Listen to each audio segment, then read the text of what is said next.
So now I'm going to put you on the spot and say, we're here to talk about motivation. How are you right now? And I'm talking from a fitness standpoint, and you can turn the question around to me when we're done and talk about whatever, ask me about business or whatever you want. How are you right now with your motivation, with your workouts? Do you have a goal? And if so, what is your goal right now? You got 5 seconds. 1, 2, no. 5 seconds to answer or 5 seconds to think? I don't know. I just wanted to say that. That's charming. Thanks for putting me on the spot. I can Sure. Yeah. Okay, well, I got my own gym, and I work out on a regular basis. It has now become a habit. It was not always a habit for me. Most of my life, I had a love-hate relationship with it. Yep. Fittest I ever was during that 2004, 2005 Body for Life time. That was right before you went to Hawaii? Yes. I was. Right? You were under 200 pounds, Joe. I was 190 or something like that. You were. And I got an honorable mention from one of the Body for Life things. Yep. And then, of course, I've gone through 4 transformation contests with Bill Phillips personally, and I have 3 medals in my gym for doing that. Wow. And which is motivation. I mean, achievement. Yes, there it is, and it's on my wall. I see it in the gym all the time. Very important to have it there on your wall so that you can see it and reflect on it. I do look at it, and I have pictures of Lou Ferrigno, Steve Reeves, a lot of bodybuilders, Bill Phillips, and me together. I get to see all of those. Because of all of this, fitness or working out is now a habit for me. I work out 5 days a week. 3 days are high-intensity interval training. That's what I directly learned from Bill Phillips, and that is what I'm keeping because, I don't know, I like the way I feel when I'm done with it. It's very intense, 25 minutes of high-intensity work, and I'm sweating like crazy, but there's a sense of accomplishment there. There you go.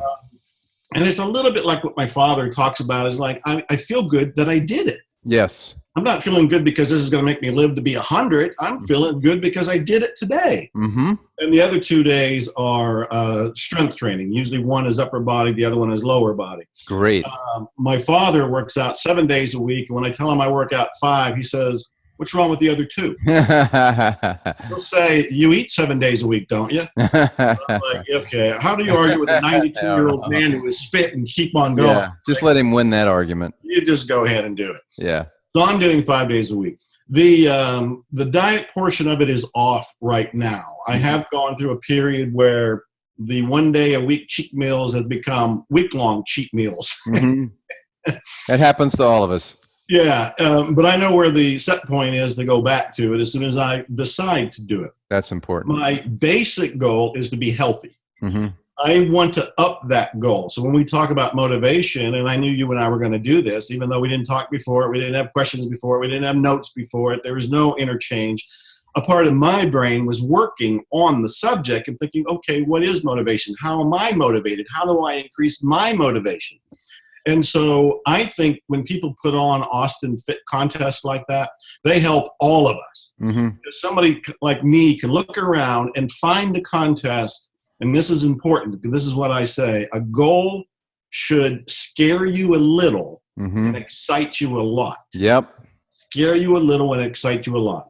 My entering the Austin Fit contest right now doesn't feel like it fits that.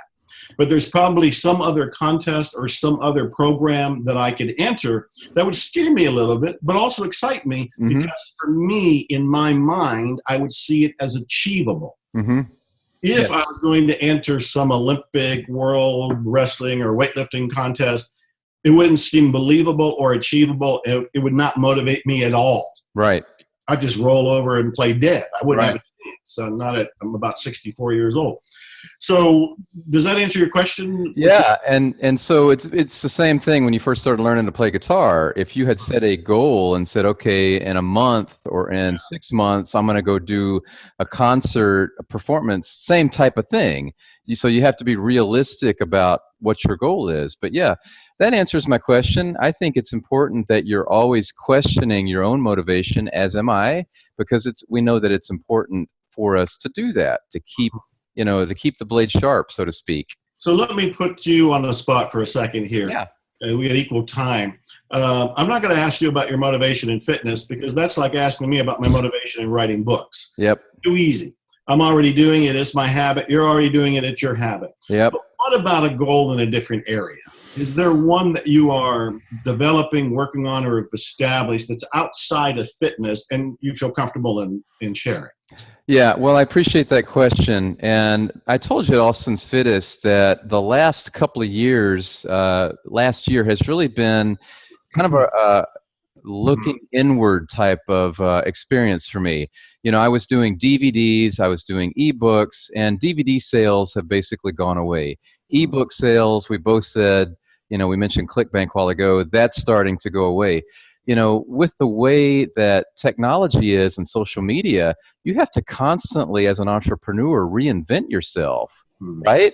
For you, you know, you're always getting speaking engagements, and that's never going to go away. But for someone like me, I don't have that opportunity. My stuff was DVD sales. I had my boot camp I mentioned, and ebooks. So I have 4 kids, and what I'm trying to do in my own life is create a lifelong business that I can do at 92. God allows me to live that long, that I don't have to go anywhere, ship anything. You've heard this, talk to anybody. I love talking to people, but I want to create a business, take advantage of technology that allows me to live with a lot of freedom in my life, to travel or just to stay at home and work out all day if that's what I wanted to do, you know, or go out and go shopping with my wife or take my kids, you know, to the playground, Six Flags, what have you.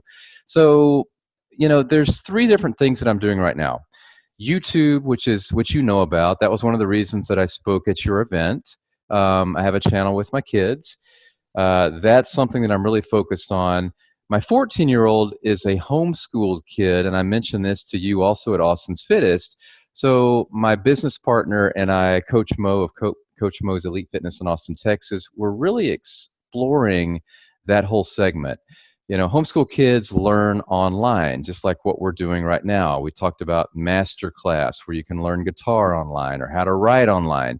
So with me, homeschool fitness is about teaching homeschooled kids about PE, nutrition, etc. I'm really focused on that. Matter of fact, after this, that's my next call with Coach Mo to talk about what we're doing this week there. I train athletes. That's the 3rd thing that I do. I really love that because that's my group. You know, we talked about joining a group, whether it's from the couch to doing a 5K or 3K. You talk about meeting a lady that you did a talk with that's helped you come out of your shell and perform in July. For me, it's working with athletes. I love that. And I didn't know that about myself until I really kind of sat back and said, okay, I'm not doing DVDs anymore. I'm not doing ClickBank. So those are the areas that I'm really focused on right now.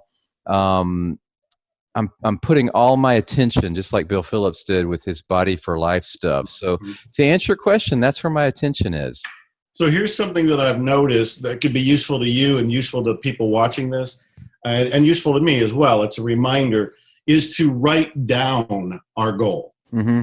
Because writing it down will help us solidify it.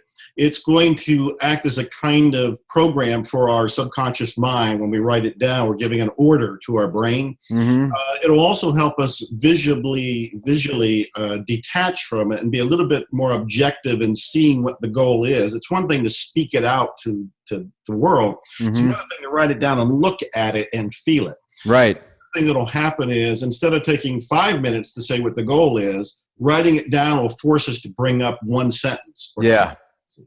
And once we have that written down, now we can look at it. We can put it on our computer, we can put it on the phone, refrigerator, bed, whatever. We can look at it every day. And so that'll program us and remind us to be motivated, because here's the goal. Here's why we want it. Yep. And that's exactly what I did with Austin's Fittest. You know, whenever you and I have emails, I would end the email with 86 days left until Austin's Fittest. Which I love, a great reminder. So you're absolutely right. And I know that you write down things. I believe you do it the night before. You used to. I don't know if you still do that. And so you're absolutely right. I don't have those 3 things that I just mentioned on my whiteboard that's above my head here, but I need to do that. And as soon as we finish this call, I'm going to do that. So that's a great reminder, Joe. Excellent. Well, maybe we should leave it here unless you have anything else. And I know we want to explore this topic at least a couple of more times, and who knows where it might lead. we've given a lot of thought-provoking information, questions, ideas, tips, hacks, all of that. So we should probably stop, let people reflect on it, and then you and I can regroup and do a part 2 down the road. Yep. Yeah, we talked about this being 5 or 10 minutes, and I know we're way past that, which is okay. It just shows how much passion we have for this topic. Well, oh boy, we have done well. We've been on, this is 42 minutes? Wow. Yep, you're right. All right, my man, anything in closing that you want to say? Hey, ade aliquid dignum. Dare something worthy. Dare something worthy.